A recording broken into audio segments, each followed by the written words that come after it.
Tadepalligudem MLA Bolisetti Srinivas మంచి మనస్సు చాటుకున్నారు. తన కళ నెరవేరదేమో అని ఆందోళన చెందుతున్న ఓ చదువుల తల్లికి ఆపన్న హస్తం అందించారు.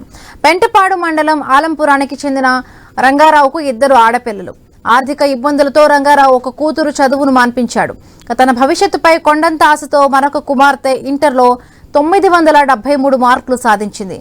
అయితే తాను ఉన్న పరిస్థితుల్లో ఏమీ చేయలేని పరిస్థితి తన తల్లి వద్ద బోరును విలపించింది.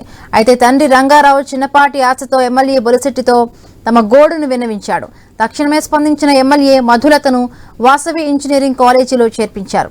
భవిష్యత్తులో ఎలాంటి సహాయం అవసరమైన అండగా ఉంటారని వారికి హామీ భరోసాను కల్పించారు.